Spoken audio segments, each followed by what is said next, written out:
અમે શુક્રગુजार છે Sam's marketing એજન્સીના, જે અમારા કોન્ટેન્ટ, અમારા વિડીયોને પોતાના હ્યુજ પ્લેટફોર્મ पे મૂકે છે। अस्सलाम वालेकुम दोस्तों अगर आप नजदीकના સબસ્ક્રાઈબર છો અને નજદીકના વિડીયોઝ અગર આપ રેગ્યુલરલી જુઓ છો તો આપ મને ઓળખતા હશો। મારું નામ છે હુસૈન તૈયબ। મેં પૂનામાં એઝ અ પ્રોપર્ટી કન્સલ્ટન્ટ કામ કરું છું અને મેં ક્લિયર ટાઇટલ કમર્શિયલ અને રેસિડેન્શિયલ પ્રોપર્ટીઝમાં ડીલ કરું છું। અગર આપ પૂનામાં કોઈ પણ શોપ, મકાન, અગર આપ કોઈ પણ પ્રોપર્ટી ખરીદવા માંગતા હોય તો આપ મને કોન્ટેક્ટ કરી શકો છો। દોસ્તો, આ વિડીયોના ડિસ્ક્રિપ્શનમાં મારો વોટ્સએપનો લિંક છે, આપ એને જોઈન કરી લો તાકી રેગ્યુલરલી મારા પ્રોપર્ટીની અપડેટ્સ, મારા વેબિનાર્સ અને મારા વિડીયોઝની ઇન્ફોર્મેશન તમારા સુધી મળી જાય। અને દોસ્તો, મેં શુક્રગુજાર છું નજદીકના ચેનલનો નજબુદ્દીમાં આનંદવાલાનો કે એના યુઝ પ્લેટફોર્મના પર મને પ્રમોટ કીધો। આ પ્રમોશનથી મને ઘણો જ ફાયદો થયો। તો નજદીકમાં જે વિડીયોઝ હોય છે એ ઘણા જ એન્ટરટેનિંગ હોય છે, ઘણા જ ફની હોય છે અને સાથે કોઈ ને કોઈ હિડન મેસેજ એના અંદર હોય છે। તો હજી સુધી દોસ્તો અગર આપ એ નજદીકના ચેનલને સબસ્ક્રાઇબ નથી કીધું તો હમણાં જ આપ સબસ્ક્રાઇબ કરી દો અને સાથે મારા વોટ્સએપના ગ્રુપને પણ જોઈન કરી લો। શુક્રિયા દોસ્તો। ચલો, ખુદાનો શુક્ર, પ્રેઝન્ટેશન તો અચ્છો રહ્યો। અરે, મારી ગાડી કहाँ છે? कहाँ पार्क की थी मारी गाड़ी? अरे यार, यहाँ भी નથી। હવે કઈ યાદ નથી આવી રહ્યું ગાડી કहाँ પાર્ક की थी। અરે યાર, સગલી રોડ દેખી ડાલી, કોઈ ગાડી ચોરી તો નથી કરી ગયું? અરે યાર, મને કમ્પ્લેન કરવું પડશે, જીપીએસ છે ગાડીમાં, મેં લેટ થઈ જઈશ। બેટર છે અરવાને કોલ કરી દઉં। હેલો અરવા। हाँ कुसे અરવા, મારી ગાડી નથી મળી રહી પાર્કિંગમાં, શાયદ કોઈ ચોરી કરી ગયું છે, મેં આવવામાં થોડો લેટ થઈ જઈશ। યા અલ્લાહ, આ માણસનું શું કરું મેં? ક્યો? તમે સવારે ગાડી લઈને ગયા હતા? ગાડી કાલે તમે ગેરેજમાં દઈને આવ્યા હતા, ખરાબ થી તો। ઓહ હા, અરે મેં તો ભૂલી ગયો। પરેશાન છું આ માણસ से। જીજુ ખરાન બુલક્કર છે। હા યાર, અરે કઈ વાર તો નમાઝ પડવા ખડા થાય છે અને ટોપી પહેરતા ભૂલી જાય છે। મને ધ્યાન રાખવું પડે છે એક બચ્ચા જેમ। અને ખબર છે 3 દિવસ પહેલાં શું થયું? અર્જન્ટ મીટિંગથી કોઈ મોટી પાર્ટી સાથે સૂટ પહેરીને જાઉં છું, બંધાય શર્ટ, ટાઈ, કોટ અને પેન્ટ પહેરતા ભૂલી ગયા। નીચે પતારી ઇઝાર। મને પૂછું કેવો લાગી રહ્યો છું? મને કિચનની વિન્ડોમાં આધા જોવાયા ને મેં કહ્યું સુપર। મને બી ધ્યાન નહીં, અંદર રૂમમાં ગઈ તો પેન બેડ पे મૂકી વી। वो तो अच्छું થયું કોન્ફરન્સમાં પહોંચા નહોતા, ઓટો કરાવી ઓફિસના બહાર પેન દઈને આવી છું। How cute. હો ક્यूट, લઈ જા તારા સાથે, ખબર પડી જશે તને કિતના ક્यूट છે। સચ્ચી લઈ જાઓ, ચૂપ કર। પણ મને એમ સમજવા નથી આવતું કે એ ઇતના બુલક્કર છે તો એના કામમાં ગલતી નથી કરતા, કંઈ ભૂલતા નથી। બસ ये જ કમાલ છે, પોતાના કામમાં જરા બી ગલતી નથી કરતા, ઇતના પરફેક્ટથી કામ કરે છે, એના કંપનીમાં સ્ટાર છે। અરે તમે કેમ આયરન કરી રહ્યા છો? લાવ મેં કરી દઉં છું। અરે મેં આયરન નથી કરી રહ્યો, બલકે મારા શર્ટ पे મારો કંપનીનો લોગો લગાવી રહ્યો છું। શર્ટ पे लोगो, वो भी आयरन से? अरे वाह। યસ ડિયર, એડવાન્સ અને સુપર ટેકનોલોજી અને લોંગ લાઈફ। રાજ ગ્રાફિક્સ એડવાન્સ મશીન છે, લોગો, ટેક્સ્ટ या કોઈ ડિઝાઇન પ્રિન્ટ કરે છે, જેને આસાની से હમે પોતાના શર્ટ, રીદા, બેગ, મોજા, રૂમાલ યા કોઈ બી વસ્તુ पे લગાવી શકે છે અને ઘણું ઇઝી અને એટ્રેક્ટિવ। કોઈને કંપની લોગો લગાવવું હોય, મદરસા યા સ્કૂલ યુનિફોર્મ पे લોગો લગાવવું હોય, બર્થડે, વેલેન્ટાઇન યા વેડિંગ યા કોઈ ગિફ્ટ કરવું હોય તો એ વસ્તુ पे એનું નામ યા કોઈ મેસેજ યા લોગો લગાવી શકે છે, જેનાથી એક અલગ જ ઇમ્પ્રેશન પડે છે અને સામનેવાળો બી ખુશ થઈ જાય। મને નંબર આપો, મારા પ્રોડક્ટ્સ મેં મારા લોગો લગાવીશ।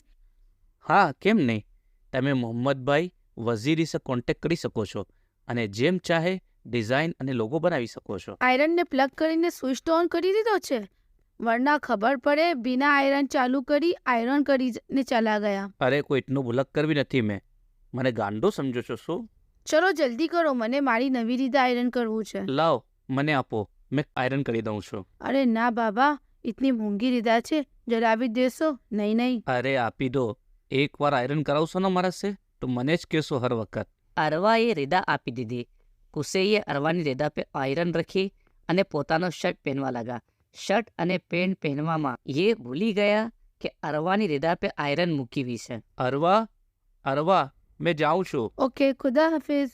ઓફિસ જઈને કોલ કરી દેજો, ખબર પડે ઓફિસના જગા કોઈ ઓર સિટીમાં નીકળી ગયા। અરે જલવાની સાની બહુ આવી રહી છે, સ્ટોવ पे તો કંઈ મૂકવું નથી. रिदा से ज्यादा अरवा की जान जली गई रिदा ने देखी ने। अरे अरवा कॉल। हाँ अरवा। મારી રીદા આયરન કરીને કહા મૂકી. रिदा या अल्लाह रिदा तो હવે અરવાએ ગુસ્સામાં ફોન કાઢી દીધો. હવે શું થઈ ગયું યાર? આ તો એના મમ્મીને એની નવી રીદાથી હવે અરે કુસેભાઈ, ડ્યુટી ખતમ થઈ ગઈ, ઘરે નથી ગયા? હમણાં બી यहाँ જ બેઠા હો છો? ઘરે જવાનું મન નથી શું? યા વાપસ કોઈ કામ કરી આવ્યા છો? કહા છો? હું વો ઓફિસમાં છું, જરા કામ થું. સબ ખબર છે મને. આવી જાઓ ઘરે, મેં કંઈ નહીં બોલું. ભૂખા પ્યાસા ના બેઠા રહો. અરે યાર, આજે સબ્જી વાલો નથી આવ્યો. અમ્મી અને મામાજી આવી રહ્યા છે. અમ્મીએ ભીંડી બનાવવાનું કહ્યું છે. શું કરું? સબ્જી માર્કેટ જઈશ તો બનાવીશ ખીવાડે. કુસેની આજે છુટ્ટી છે. કુસેને કહું, પણ આ માનસ ધૂની છે. ભીંડીના બજાય કોઈ સિંધીને ઉઠાવી લાવશે. પણ એમને જ સમજાવીને કહેવું પડશે. કુસે યાવ. હા સુગરા, બોલો. અડવા નોટ સુગરા. નામ જ ભૂલી જાઓ છો. અરે હા, તમારું નામ તો અરવા છે. સુનો, એક કામ કરશો, સબ્જી માર્કેટ સે ભીંડી લાવું છે, લઈ આવશો? હા હા, કેમ નહીં, લઈ આવીશ. ઓકે. સબ્જી માર્કેટ સે ભીંડી લાવું છે. શું લાવું છે? ભીંડી. કહા સે લાવું છે? સબ્જી માર્કેટ સે. હા હા, સમજી ગયો. સબ્જી માર્કેટ સે ભીંડી લાવું છે, બસ. નહીં, 3-4 વાર બોલો. સબ્જી માર્કેટ સે ભીંડી લાવું છે. શું લાવું છે? ભીંડી. કહા સે લાવું છે? સબ્જી માર્કેટ સે. 3 વાર બોલો. સબ્જી માર્કેટ સે ભીંડી લાવું છે, સબ્જી માર્કેટ સે ભીંડી લાવું છે, સબ્જી માર્કેટ સે ભીંડી આ લાવું છે. બોલતા જાજો, રિપીટ કરતા રહેજો, સમજા? ખુશે સબ્જી માર્કેટ વાસ્તે નીકળા. સબ્જી માર્કેટ સે ભીંડી લાવું છે, સબ્જી માર્કેટ સે ભીંડી લાવું છે, સબ્જી માર્કેટ સે ભીંડી લાવું છે. અરે જોએબભાઈ, સવારમાં से कहाँ निकली गया? छुट्टीના દિવસ. અરે કઈ નહીં, બસ સબ્જી માર્કેટ સે ભીંડી લાવું છે. ઓર ગુસ્સેભાઈ, કામકાજ કેવું ચાલી રહ્યું છે? માશાલ્લાહ, નવી ગાડી લઈ લીધી. બસ ભાઈ, મોલાની દુઆ. ભીંડી માર્કેટ સે સબ્જી લાવું છે. ચલો આવો, ચાય પી લો. ના ભાઈ, તમે પીવો, મને જરા અર્જન્ટ કામ સે જવું છે. ભીંડી માર્કેટ સે ટિંડા લાવું છે. અરે ચલો કુલ્ફી ખાઈ લો, ઠંડી કુલ્ફી છે મજેદાર, મટકાની છે, માવાવાળી. કુલ્ફી માવાની? વાવ. ચલો. કુસે કુલ્ફીના શોખીન થા. કુલ્ફી ખાધી અને વાપસ કામ પર નીકળ્યા. શું લાવવાનું કહ્યું હતું અરવાએ? કુલ્ફી બાજાર સે ટિંડા લાવું છે. અરે યાર, આ કુલ્ફીની ડંડી મારા હાથમાં જ છે, ફેંકી દઉં છું. હા, શું કહ્યું હતું? કુલ્ફી બાજાર સે દંડી લાવું છે. પણ અરવાએ કુલ્ફીની દંડી કેમ મંગાવી છે? ચલો, મને શું, હશે તે કામ, કોઈ સ્કૂલનો પ્રોજેક્ટ્સ વગેરે. અરે યાર, કहाँ અટકી ગયા હતા તમે? ઇતની દેર મને પકાવું છે. લાવ ઠેલી દો. મેં એ કંઈ ગડબડી તો નથી કીધી ના? સહી વસ્તુ લાવ્યો છું ને? યા અલ્લાહ. અરવાએ જેવી ઠેલી દેખી, એનો ગુસ્સો 7વાં આસમાન પે પહોંચી ગયો. ભીંડીની બજાય દાંડી થી. તમારા અમ્મીને અને મામાજી વાસ્તે આ દંડી પકાવું? તમને કહ્યું હતું કે સબ્જી માર્કેટ સે ભીંડી લાવજો, અને તમે દંડી લઈ આયા? ઓહો હા. અરે મને वो कौन मिली गई थी रास्ता वो एक ठंडी चाय खिलावी थी. नहीं, ठंडी શું ખिलाયું થું? યાર, પરેશાન છું આ માનસ से. कभी कभी मजबूरीમાં કોઈ કામ બતાવું છું, वो भी सही નથી કરી શકતા. આના આજ દર से સગલું કામ મેં કરું છું, પણ હવે શું કરું? અમ્મીના આવવાનો ટાઈમ થઈ ગયો છે. અરે યાર, સોરી યાર અરવા. બસ આ વર્ડ મિલે છે. કામ તો થતું નથી, શું કરી શકું છું? પણ વેસે તમે એ લાવવાનું શું કહ્યું હતું? જાઓ यहाँ से, નહીં તો આ ગરમા ગરમ ચીમટો આ કન્ફ્યુઝ આંખમાં ઘુસેડ દઈશ. હજી સુધી આયા નથી કુસે. લાગે છે આ વરસ બી મારું વરસ ભૂલી ગયા. હર વરસ સોચું છું મને કંઈ સરપ્રાઈઝ આપશે, મને કંઈ ગિફ્ટ દેશે, પણ આ ખાલી હોપ હોય છે. મને ખબર છે કંઈ બી નહીં લાવે. અરે આવી ગયા તમે, કેમ છો? હા, ફાઇન છું. અરે વાહ, ઘણા પ્યારા લાગી રહ્યા છો. હજે તો કોઈ પાર્ટીમાં ગયા હતા? નહીં, આમ જ તૈયાર થઈ હતી. બેઠો, તમને જમણ લગાવી દઉં.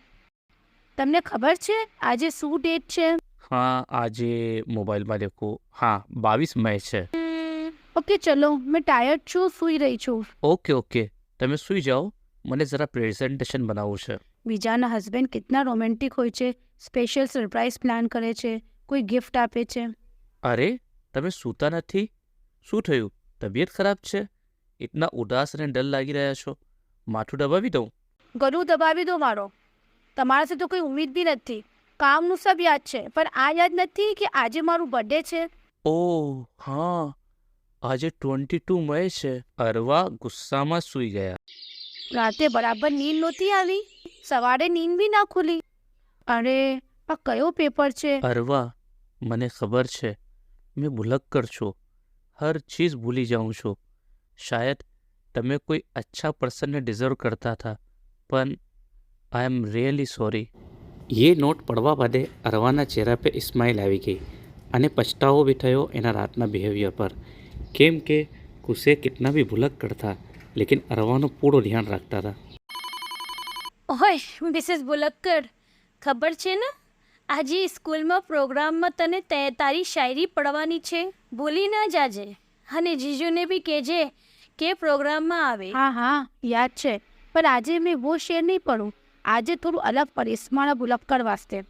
અરે અરવાનો મેસેજ સુનો, આજે મારો શાયરીનો પરફોર્મન્સ છે મારી સ્કૂલમાં. 5 વાગે તમને આવું છે. સબ ભૂલી જાજો, મગર આજે આવું ના ભૂલજો. ઓહ, કાલના બર્થડેને મજા છે. અરવા ગુસ્સામાં છે. એક કામ કરું છું, જલ્દી કામ નિપટાવી લઉં છું. સાંજે 5 વાગે પહોંચી જઈશ. મેં અરવાને મેસેજ કરી દઉં છું. શ્યોર, 100%. આજે કંઈ બી થઈ જાય, મેં વहाँ પહોંચી જઈશ. અરવાએ કંઈ રિપ્લાય નથી આપો. અરવા ઘણી ગુસ્સામાં છે. અગર આજે ના ગયો તો તલાક પક્કું છે. મેં 5 વાગ્યાનો રિમાઇન્ડર ડાલી રહું છું તાકી મોબાઈલ યાદ દિલાવે. મેં 3-4 રિમાઇન્ડર ડાલી રહું છું. અરે યાર, મને બ્યુટી કોર્નરની રિપોર્ટ પોસ્ટને પહોંચાડવું જરૂરી છે. સર્વર વર્ક નથી કરી દો, ઈમેલ જે જ નથી રહ્યો. એક કામ કરું છું, એમ બી રિપોર્ટ મારા મોબાઈલમાં છે. મેં બોસના ઓફિસમાં જઈ ને એના કમ્પ્યુટર પર ડાયરેક્ટ ડાઉનલોડ કરી દઉં છું. ડાઉનલોડ થવામાં થોડી દેર લાગશે. ચલો, મેં અહીંયા રાખી જાઉં છું મોબાઈલને. ડાઉનલોડ થઈ જશે, ફિર આવીને લઈ જઈશ. કુસે પોતાના કામમાં લાગી ગયા અને બોસ કેબિન બંધ કરીને ચાલા ગયા. 5 વાગી ગયા અને કુસે પોતાના કામમાં મશગુલ થઈ ગયા. ધીમે ધીમે 5:30 થઈ ગયા. રિમાઇન્ડર બોસના રૂમમાં વાજી રહ્યો હતો. ગુસ્સે આયા નથી, 5:30 થઈ ગયા. જલ્દી મારો પ્રોગ્રામ ચાલુ થઈ જશે. લાગે છે એઝ યુઝ્યુઅલ ભૂલી ગયા. પણ અગર એ એટલું બી યાદ નથી રાખી શકતા, એ બી ખ્યાલ નથી કે વાઈફની ખુશી કોનામાં છે, તો શું ફાયદો? મેં પુરાની શાયરી પઢીશ, પણ ટાઈમ છે, શાયદ આવી જાય. અરે, આ ડેટા તો રોંગ છે. એનાલાઇસિસ સહી નથી. મને એકવાર બોસસે પૂછી લેવું જોઈએ. અરે, બોસનો કેબિન તો લોક છે. અરે યાર, ચલો એ સવારે આવશે તો બતાવી દઈશ. મારું બાકી કામ કમ્પ્લીટ કરી લઉં. અરે, બોસ મોબાઈલ યાં જ મૂકી ગયા છે. રિમાઇન્ડર રિંગ વાજી રહી છે. Reminder ring? અરે, રિમાઇન્ડર તો મેં મૂકો તો. 5 વાગે મને જાઉં છું. ઓહો હો, યા અલ્લાહ, મોબાઈલ તો બોસના રૂમમાં રહી ગયો. બોસ લોક કરીને ચલા ગયા છે. મને અર્જન્ટ નીકળવું પડશે. तो दोस्तों अगला परफॉर्मेंस हमारी बेहतरीन टीचर बेहतरीन शायरा अरवा हामिद का है, तो मैं बुलाऊंगी अरवा। અરવા પલટી પલટીને દેખી રહ્યા હતા, પણ કુસેના કોઈ અતા પતા નહોતા. એની આંખમાં આંસુ આવી ગયા. એ ડિસાઇડ કરી ચૂક્યા હતા કે એ પુરાની વાલી શાયરી જ પડશે. અરવાએ માઇક હાથમાં લીધો અને નમ આંખો સે ઓડિયન્સમાં દેખું. અચાનક એની નજર કુસે पे પડી, जो बैठवानी सीट ढूंढी रहा था. अरवाना फेस पे खुशी चमकवा लगी. ये चंद लाइन मैं अपने हब्बी के लिए प्रेजेंट करती हूँ. भूल जाते हैं वो सब कुछ, पर मुझे प्यार करना नहीं भूलते. खुद की चीज़ें भूल जाते हैं, पर मेरा ख्याल रखना नहीं भूलते. ना बर्थडे, ना एनिवर्सरी, ना रोज डे, कुछ याद नहीं रहता उन्हें. पर मेरे फेस पे स्माइल ना हो तो उसकी वजह पूछना नहीं भूलते. खुश हो जाते हैं मुझे खुश देख के, अपने गम और दर्द भी भुला देते हैं, पर मुझे गम और दर्द ना हो यह ख्याल रखना नहीं भूलते. सब बेमाना है ये इवेंट, ये सरप्राइज. जब प्यार में गहराई हो, मेरे चेहरे पे आंसू की बूंद देखकर वो गालों पे हाथ रखना नहीं भूलते. તાલીઓની ગરગડાહટથી અને કુસેની આંખોમાં આંસુ. અરવા આવીને કુસેના ગલે લાગી ગયા. સોરી યાર અરવા, મેં થોડો લેટ થઈ ગયો. હવે શું કરું, મારા નસીબ સમજા ભુલક્કડ. તો દોસ્તો, અમે હંમેશા હસબન્ડ વાઈફની સ્ટોરીમાં કહીએ છીએ આ રિશ્તો ઘણો ખૂબસૂરત છે, પણ હર રિશ્તામાં હર પાર્ટનરમાં થોડી બહુ કમીઓ હોય છે. હવે એ કમીઓને આપ હાઇલાઇટ કરીને જિંદગીને બર્ડન અને બોજ બનાવો એના કરતાં એને હાસ્યમાં મૂકીને જો જિંદગીમાં પોઝિટિવિટીઝ છે, જો ખૂબસૂરતી છે, ઓ ખૂબસૂરતીને એન્જોય કરો, એ ખૂબસૂરતીની લજ્જત લો, કેમ કે હસબન્ડ વાઈફ વાસ્તે અને વાઈફ હસબન્ડ વાસ્તે ખુદાની નેમત છે. તો દોસ્તો, આ એક ખૂબસૂરત જર્ની છે. એન્જોય કરો, લાઈફમાં ખુશ રહો. અને દોસ્તો, અગર हमारा मैसेज हमारा वीडियो आपने पसंद आवे છે તો પ્લીઝ શેર કરો. શેરિંગ ઘણી કમ થઈ રહી છે. हमने व्यूज़ अच्छा मिले છે, अल्हम्दुलिल्लाह, मौलाना एहसान છે, પણ ये यूट्यूबના હોમ પેજ છે. हमें हमारा डैशबोर्ड पर देखीએ તો શેરિંગ ઘણી કમ છે. તો દોસ્તો, હમે એવી રીતે બનાવતા રહીએ, એવી રીતે આઈડિયાઝ આવતા રહે, એના लिए જરૂરી છે કે આપનો હોસલો અમને મિલે, અને वो છે શેરિંગ અને સબસ્ક્રાઈબ. તો શેર કરીએ, અને હજી સુધી સબસ્ક્રાઈબ નથી કર્યું, સબસ્ક્રાઈબ કરીએ. શુક્રિયા દોસ્તો.